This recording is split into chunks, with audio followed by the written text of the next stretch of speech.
एक बहुत सुंदर जो चित्र रखा हुआ है, ये चित्र हमारे जीवन के चरित्र को बहुत ऊंचा और श्रेष्ठ बनाने वाला है। इस चित्र के लिए दो बहुत सुंदर लाइन कही जाएगी कि तुझे देखकर जग वाले पर यकीन नहीं क्यों कर होगा, तुझे देखकर जग वाले पर यकीन नहीं क्यों कर होगा, जिसकी रचना इतनी सुंदर वो कितना सुंदर होगा। तो उस परमात्मा को हम सभी क्या कहते हैं? सत्यम शिवम सुंदरम। अर्थात वो परमात्मा हम सभी आत्माओं को सत्य ज्ञान देकर, वो शिवम अर्थात जहाँ हम आत्माओं को सत्य ज्ञान की प्राप्ति होती है, और उस शिवम अर्थात उस ईश्वर, उस शिव को जब हम प्राप्त कर लेते हैं तो हम ऐसे सुंदर और श्रेष्ठ बन जाते हैं। तो इस पृथ्वी पिता ब्रह्मा कुमारी ईश्वर विश्वविद्यालय का ये लक्ष्य है। इसलिए कहते हैं ना, जैसा लक्ष्य वैसे लक्षण। अब आप देखिए, इसमें दिखाया गया कि हे नर तू ऐसी करनी करके नर से श्री नारायण बन जाए, और हे नारी तू ऐसी करनी करके नारी से श्री लक्ष्मी बन जाए। अब आप देखिए, दो आंखें, दो हाथ, दो पैर, दो कान इनके हैं, वही दो आंखें, दो हाथ, दो पैर, दो कान हमारे हैं। लेकिन इनमें और हम में कितना अंतर है? सिर्फ किस चीज का अंतर है? अगर देखा जाए तो प्रकृति आकृति तो समान है, लेकिन दृष्टि वृत्ति में अंतर है। अगर हम अपनी दृष्टि वृत्ति और कृति को भी समान बना लें तो हम भी ऐसे उच्च और श्रेष्ठ बन सकते हैं। ये पूज्य हैं, हम सब पुजारी हैं। ये निर्विकारी हैं, हम सब विकारी हैं। ये स्वर्ग के अधिकारी हैं और हम सब सुख शांति के भिखारी हैं। तो परमात्मा हम बच्चों से यही कहता है कि बच्चे तुम भी ऐसे उच्च और श्रेष्ठ बन सकते हो। जिसके लिए एक छोटा सा एक एग्जाम्पल याद आता है।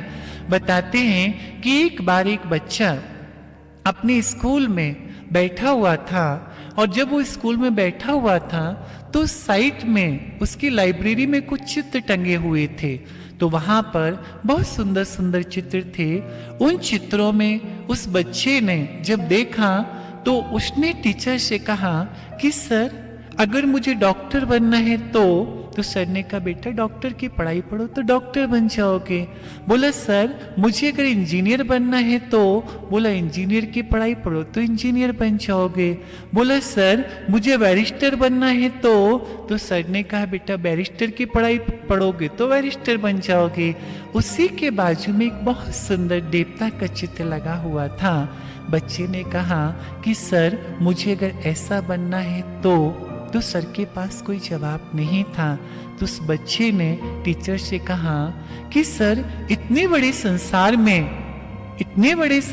में बड़ी बड़ी यूनिवर्सिटीज हैं, बड़े बड़े कोर्स हैं, बड़ी बड़ी डिग्रियां प्राप्त होती हैं। इंजीनियर बनने के लिए इंजीनियर की पढ़ाई है, डॉक्टर बनने के लिए डॉक्टर की पढ़ाई है, बैरिस्टर बनने के लिए बैरिस्टर की पढ़ाई है।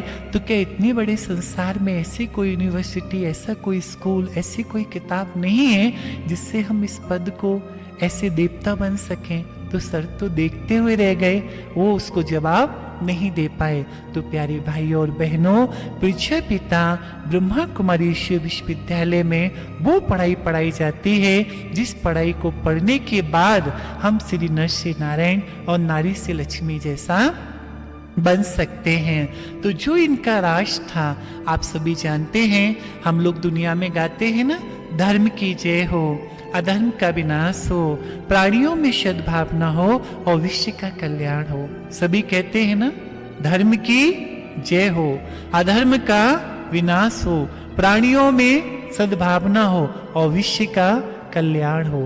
हर हर महादेव। तो प्यारे भाइयों और बहनों, हम गाते तो आ रहे हैं, जोर जोर से चीख चीख कर गा रहे हैं, सुना रहे हैं लोगों को, लेकिन धर्म की जय कब होगी, अधर्म का विनाश कब होगा, प्राणियों में सद्भावना कब होगी और विश्व का कल्याण कब होगा? हो, लेकिन आखिर कब हो? लेकिन एक ऐसा समय था जब ये सारी चीजें थी। तो उसी प्रकार से आप सभी जानते हैं, किसी भी धर्म के गिरने का कारण क्या है? मनुष्य के कर्म गिर गए। जब कर्म हमारे साधारण हो जाते हैं, कर्म जब हमारे गलत हो जाते हैं, तब वो धर्म गिरने लगता है। राइट? अधर्म, आज दुनिया में अधर्म क्यों बढ़ा है ये भी हम सभी जानते हैं, बरोबर है ना? तो प्रजापिता ब्रह्मा कुमारी ईश्वर विश्वविद्यालय में 4 सब्जेक्ट पढ़ाए जाते हैं: ईश्वरीय ज्ञान, सहज राजयोग, दैवी गुणों की धारणा और विश्व कल्याण की सेवा। तो यहाँ पर जो ज्ञान दिया जाता है, उस ज्ञान को जो हम जीवन में लाते हैं, जो आत्मज्ञान हमें प्राप्त होता है, तो जब ज्ञान की प्राप्ति हमें होती है तो हमारी कर्म श्रेष्ठ होने लगते हैं। क्यों? क्योंकि जब हम अपने स्वधर्म में स्थित होते हैं तो हम श्रेष्ठ कर्म करते हैं। तो जब हम स्वधर्म में स्थित होंगे, श्रेष्ठ कर्म करेंगे, तो धर्म की क्या होगी? जय। और अधर्म कहाँ बढ़ा? हमारे अंदर अधर्म में, जो बुराइयां हमारे अंदर हैं, यही तो अधर्म कराते हैं ना। तो पहले तो अधर्म अंदर है ना। जब तक अंदर से अधर्म समाप्त नहीं होगा, तब तक दुनिया से अधर्म समाप्त नहीं होगा। तो प्रजापिता ब्रह्मा कुमारी ईश्वर विश्वविद्यालय का जो दूसरा सब्जेक्ट है वो है सहज राजयोग। अर्थात जब हम योग अर्थात आत्मा जब परमात्मा को याद करती है, उससे जो शक्तियां प्राप्त होती हैं, उससे अंदर जो हमारी बुराइयां हैं वो समाप्त होती जाती हैं। तो अधर्म का क्या हो गया? विनाश। उसके बाद जब वो ज्ञान योग के माध्यम से हमारे जीवन में आने लगता है, हमारी धारणाओं में आने लगता है, वो दैवी गुण जो हमारे जीवन में आ जाते हैं, तो जब सभी मनुष्यों के अंदर दैवी गुण आ जाएंगे तो प्राणियों में क्या होगी? सद्भावना। और फिर जब हमारे अंदर दैवी गुण आ जाते हैं, हमारा जीवन श्रेष्ठ हो जाता है, तो हम स्वयं का कल्याण करके विश्व कल्याण के लिए निकल पड़ते हैं। तो विश्व का क्या होगा? कल्याण। तो धर्म की जय, अधर्म का विनाश, प्राणियों में सद्भावना और विश्व का कल्याण, ये चारों ही चीजें यहाँ पर 4 सब्जेक्ट के द्वारा हमारे जीवन में आ जाते हैं और हमारे जीवन बहुत ऊंचा और श्रेष्ठ बन जाता है। ओम शांति, ओम शांति।